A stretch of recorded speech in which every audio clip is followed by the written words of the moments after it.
De niño, pensaba que todo el mundo tenía una segunda familia en su sótano. En retrospectiva, entiendo lo ridículo que suena, pero era todo lo que había conocido. Sabía que mi padre envolvía en papel de aluminio las sobras de la cena todas las noches, se levantaba sin decir una palabra y llevaba el plato al sótano. Lo escuchaba desde mi habitación mientras bajaba pesadamente por los escalones chirriantes y contenía la respiración para oír los murmullos apagados de su saludo. Sabía que bajaba todas las mañanas para despedir a su segunda familia antes de ir a trabajar, y luego me besaba en la coronilla y me despeinaba al salir. Sabía que cada Navidad bajaba con un traje de Papá Noel y un saco lleno de paquetes envueltos con colores brillantes. Sabía que mi padre tenía una segunda familia en el sótano, y me parecía tan normal que pensaba que todos los demás también lo hacían. Nunca olvidaré la primera vez que le pregunté a mi madre por ellos. Era pequeña, quizá tenía 5 años, cuando por fin encontré las palabras para preguntar: mamá, ¿por qué no puedo jugar con la gente del sótano? Mi madre era la encarnación humana de la energía frenética, una máquina orgánica de movimiento perpetuo. Siempre estaba paseándose, limpiando o removiendo una olla con un cigarrillo encendido entre sus dedos amarillentos. Mientras esa pregunta flotaba en el aire, nunca olvidaré que finalmente se detuvo por primera vez. Su quietud era inquietante de una manera que no puedo explicar. No hablamos de ellos, se apresuró, y siguió la apresurada declaración con una larga calada de su cigarrillo. Sopló una columna de humo por la ventana abierta antes de inclinarse para mirarme a la altura de la cara, con sus ojos inyectados en sangre a pocos centímetros de los míos. Tú no necesitas jugar con los niños, pero los niños necesitan a papá. Hizo una nueva pausa, y la imagen inquietante de ella en un punto muerto quedó grabada permanentemente en mi mente. Finalmente, murmuró: papá también los necesita. Esa noche, oí a mi madre gritarle a mi padre en su dormitorio. Me sorprendió que no supieran que yo lo sabía, más sorprendida, asustada, incluso, al descubrir que no querían que yo lo supiera. Sobre todo, no querían que se lo contara a nadie en la escuela, a nadie en absoluto, en realidad. Después de esa noche, todo fue diferente. Mi padre solo guardaba las sobras después de la cena y bajaba la comida a la planta baja después de que yo me acostaba. Dejó de visitarlos por las mañanas. Mi madre también empezó a actuar de forma diferente. Siempre había notado que estaba distante de mi padre, siempre había notado cómo se erizaba ante su tacto y se escabullía al otro lado de la habitación cada vez que él entraba. Pero la cosa empeoró después de eso. De niño, me sentía profundamente culpable. Sentía que había arruinado el matrimonio de mis padres. Pero yo solo era un niño y tenía curiosidad. Mi madre intentaba disuadirme de hacer más preguntas, pero accidentalmente reveló algo que me hizo sentir aún más curioso. La familia de abajo tenía niños, tal vez niños de mi edad, con los que jugar. Quería saber de ellos de la manera en que los niños pequeños necesitan entender la extrañeza de este mundo caótico y dar sentido a las tonterías que nos rodean a diario. Las tonterías a las que nos acostumbramos de adultos pero con las que luchamos sin cesar de niños, como un rompecabezas, un acertijo o un problema de palabras en un examen de matemáticas sobre la compra de 80 sandías. Otro cambio después de esa noche crítica: la puerta del sótano se equipó con una cerradura resistente. Aún así, necesitaba saber. Hay algo terriblemente horrible en descubrir que una segunda familia en el sótano es anormal, algo aún más horrible en no saber quién o por qué. Decidí llegar al fondo cuando tenía 7 años. Para evitar meterme en problemas, solo podía investigar cuando se cumplían 3 condiciones: estaba en casa después de la escuela, mi padre todavía estaba en el trabajo y mi madre no estaba cerca para pillarme. Estas circunstancias rara vez coincidían, pero la primera vez que llegué a casa del colegio y vi que el coche de mi padre no estaba en el garaje y que el incesante movimiento de mi madre la había llevado al punto de agotamiento, me quité los zapatos y me acerqué sigilosamente a la puerta del sótano, en silencio, con los pies descalzos. Y entonces, llamé. Fue un golpecito silencioso por miedo a despertar a mi madre de la siesta, pero fue un golpecito, no obstante. También fue más que un simple golpe, fue una iniciación, una invitación, una confrontación con el misterio más grande y aterrador de mi vida. Salté cuando un golpe suave regresó desde el otro lado. Fue casi inmediato, como si la persona del otro lado me hubiera estado esperando. El pensamiento me congeló en el acto, pero sabía que no tenía tiempo que perder. De repente, sentí la boca como si tuviera papel de lija y tiza, pero me incliné hacia la puerta para susurrar: hola, hola. Era una niña pequeña, con una voz dulce pero tímida, como cuando pruebas las teclas de un piano por primera vez. Yo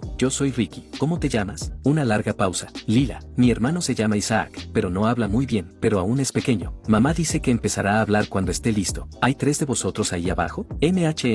Respondió ella simplemente, como si toda la situación le resultara tan normal como a mí al otro lado de la puerta del sótano. Aunque papá viene a visitarnos a veces, así que supongo que somos 4. Mis ojos se abrieron como platos mientras una ráfaga de preguntas comenzaba a brotar en mi mente, pero oí a mi madre moverse en su habitación. Corrí por el pasillo hasta la sala de juegos. Ocupé mis manos con mis juguetes, pero mi mente estaba en otra parte. parte, las preguntas crecían rápidamente, superando pronto mis pensamientos como una maleza rebelde. Como las malas hierbas, las preguntas eran obstinadas y difíciles de eliminar. Las raíces de la situación y sus implicaciones se desentrañaron, extendiéndose por todo mi cuerpo. El miedo se instaló firmemente en mi vientre cuando me vi obligada a enfrentarme a la posibilidad de que realmente no conocía a mi padre y no conocía en absoluto a mi propia familia. ¿Qué significaba eso para mí si mi padre también era el padre de Lila? ¿Para mi familia? ¿Y por qué no se le permitía salir del sótano? Durante los años siguientes, me escapaba a la puerta del sótano en esos raros momentos de libertad. Llegué a conocer a Lila, a que me cayera bien y, finalmente, incluso a quererla, era mi mejor amiga. De niño, me sentía bastante solo, mis compañeros de clase me rehuían por razones que no entendía del todo, como si algo en mí fuera intrínsecamente repelente para mis compañeros. Solo tenía un amigo en la escuela, y en casa, tenía a Lila. A medida que hablábamos más, un interminable flujo de preguntas y respuestas se amontonaba en los momentos más breves, ambos llegamos a comprender las diferencias entre nosotros, nuestras vidas y nuestras circunstancias. Las diferencias que al principio parecían normales se hicieron más grandes, más agudas y más aterradoras de lo que podíamos comprender. La injusticia de todo se volvió imposible de ignorar. Lila se lamentaba de que no se le permitiera ir a la escuela, de que no pudiera salir a jugar o hacer amigos o montar en bicicleta por el barrio en verano hasta que las farolas se encendían y las cigarras empezaban a chillar. Incluso añoraba las cosas que yo más detestaba, los deberes, fregar los platos después de cenar, ordenar mi habitación cada domingo por la mañana. Dijo que había vivido en ese sótano toda su vida, y que probablemente incluso había nacido allí. No recordaba nada diferente antes de estar encerrada en la habitación fría y mohosa. Me da vergüenza admitirlo, pero, al final, no pude soportar la culpa que sentía por vivir la vida que Lila nunca tuvo, nunca podría tener en mi mente. Era tan joven, tan ingenua, ya no sabía cómo manejar la situación, así que solo hice lo que se me ocurrió. Dejé de intentarlo, dejé de visitar a Lila. Se acabaron los susurros secretos, se acabaron los golpes rápidos en la puerta solo para hacerle saber que estaba allí, que alguien estaba allí para ella. Los días, las semanas, los meses y los años pasaron y Lila nunca dejó de estar en mis pensamientos, pero su existencia se compartimentó, confinada al sótano de mi propia mente. En casa, era más difícil mantener sus pensamientos encerrados. Cuando mi padre le traía la cena horas después de la hora de acostarse, yo me quedaba despierta y caliente. A veces la oía gritar. A veces, oía la bandeja golpear el suelo, el plato rompiéndose con el impacto. A veces, la oía llorar, sollozos horribles y dolorosos mientras yo montaba nuevos juegos de Lego en la sala de juegos. A veces, ella gritaba mi nombre. Nunca me perdonaré por esto. Me odio por ello y merezco hacerlo, pero siempre la ignoro. Sin embargo, lo peor de todo fue cuando empezó a llamar. Estaba terminando mis deberes de ciencias del día cuando llegó el primer golpe. Un golpe silencioso, pero un golpe, no obstante. Una iniciación, una invitación, una confrontación. Se me heló la sangre cuando me di cuenta de dónde venía y de quién era. Me subí a la bici y no volví a casa hasta que la cena estaba en la mesa. Esa noche, oí a mi padre gritarle a Lila por primera vez. Le gritó que dejara de llamar a la puerta. Él se preocupaba por ella, por su hermano pequeño y por su madre. Solo podía hacerlo si ella se quedaba callada en el sótano. Sin embargo, ella no se dejaba convencer y sus golpes se hacían más frecuentes y fuertes. Yo tenía unos 10 años por aquel entonces, así que tenía más libertad, toda la libertad del mundo, en comparación con Lila. Evitaba mi casa a toda costa, solo regresaba por las tardes, donde me recibían inmediatamente con los golpes. Para entonces, ya no era tanto un golpeteo como un embestir con todo el peso de su cuerpo contra la puerta. Mi madre pasaba la aspiradora por la casa obsesivamente solo para disimular el ruido. Ya ni siquiera miraba a mi padre a los ojos. Me imaginaba los moretones que se le formaban en el hombro de Lila, subiendo y bajando por todo el brazo. Si le dolía, no lo dejaba ver. No paraba. El sueño se convirtió en un recuerdo lejano, dejándome aturdido, irritable, confuso y, sobre todo, aterrorizado. Empecé a presentarme en casa de mi amigo del colegio, ahora mi único amigo, sin avisar, solo para escapar de los golpes de Lila. A sus padres claramente no les caía bien, y las tensiones entre nosotros dos aumentaron, llegando a un punto de ebullición que terminó en una pelea. Le di un puñetazo en el estómago y él me devolvió las palabras que me destrozaron todo. Un golpe mucho más fuerte de lo que podría haber dado con sus pequeñas manos cerradas en puños. Mi madre dice que eres un bastardo, que tu madre es una puta. Cuando llegué a casa, tuve que buscar las palabras en el diccionario. Tuve que reunir el valor para, una vez más, hacer una pregunta difícil. Mamá, ¿soy un bastardo? Tuve que ver cómo mi madre perdía el impulso para detenerse de nuevo. Tuve que ver cómo se apagaba la poca luz que le quedaba. Tuve que quedarme sentada mientras salía de la habitación. Tuve que quedarme sentada derramando lágrimas calientes mientras los golpes volvían a estallar. Cada poderoso empujón contra la puerta me atormentaba la mente, un doloroso recordatorio de que Lila venía a por mí. Pero mi madre volvió, y regresó con un viejo recorte de periódico en sus manos, desgastado en los bordes. Se lo apretó contra el pecho mientras finalmente me contaba la verdad sobre Lila y la segunda familia de papá en el sótano. Yo era era joven, pero necesitaba saberlo. Mi madre también lo sabía. Entre sollozos ahogados, me habló de la antigua familia de mi padre, la que había tenido y formado antes de conocerla a ella. El horrible error que habían cometido, el que le dio lo mejor que había tenido en su vida, pero le quitó otras 3 cosas. Sobre cómo la antigua esposa de mi padre ya estaba patinando sobre hielo fino, sus gritos de ayuda que quedaron sin respuesta, como cuando se enteró de lo que mi madre y mi padre estaban haciendo. Lo poco que quedaba bajo ella se hizo añicos. No podían haber sabido cómo ella llevaba la culpa a pesar de todo. Como una mochila pesada. Mamá, sí, cariño, pero nunca puedo dejarlo. Que Lila estaba muerta, y Isaac también. Su madre les hizo eso y luego se lo hizo a sí misma. Mi padre los encontró en el sótano cuando llegó a casa del trabajo, que nunca se lo había perdonado, y mi madre tampoco. Cuando reaparecieron en el sótano como si nada hubiera pasado, incluso después de que sus cuerpos fueran llevados y enterrados hace tantos años, no pudieron pensar en otra cosa que hacer que darles una vida lo más normal posible. Otra pregunta difícil, pero, ¿por qué tienen que quedarse en el sótano? Lo descubrí más tarde esa noche cuando mi padre llegó a casa del trabajo y abrió la puerta. Lila salió de las sombras, y yo me estremecí instintivamente al ver su rostro por primera vez, al ver el enorme agujero en su cara donde debería haber estado su ojo izquierdo. Isaac se parecía un poco a lo que decía Lila, pero la herida supurante de su mandíbula le habría hecho casi imposible hablar si hubiera tenido la oportunidad de crecer. Inicialmente asustado, puse mi cara de valiente y tomé a Lila de la mano. Primero jugué con Lila e Isaac, compartí mis juguetes y me reí con ellos. No conocí a su madre ese día, pero lo haría años después. Ella luchó por sobrellevar la situación una vez que Lila e Isaac supieron lo que les había sucedido. No sale a menudo, pero la trato con amabilidad cuando lo hace. La mujer que conozco ahora no podría imaginar hacer lo que hizo. La segunda familia de mi padre se quedó en casa, pero después de ese día, ya no se limitaron a las sombras del sótano. Dejaron de ser la segunda familia de mi padre cuando todos nos convertimos en una familia más grande que reía, jugaba y amaba junta. Ya no vivo en esa casa. Ahora soy un adulto, con un enorme aprecio por toda la libertad y las oportunidades que tengo a mi disposición y que antes daba por sentadas. Sé que mi familia está lejos de ser normal, incluso horrible y espantosa en muchos aspectos que ayudé a perpetuar cuando era niña, pero es todo lo que he conocido. Los quiero, a todos. Sigo visitándolos para los cumpleaños, Navidad y vacaciones de verano siempre que puedo. Y cada vez que los visito, me tomo un momento para agradecer que cuando llamo a la puerta principal, Lila me abre.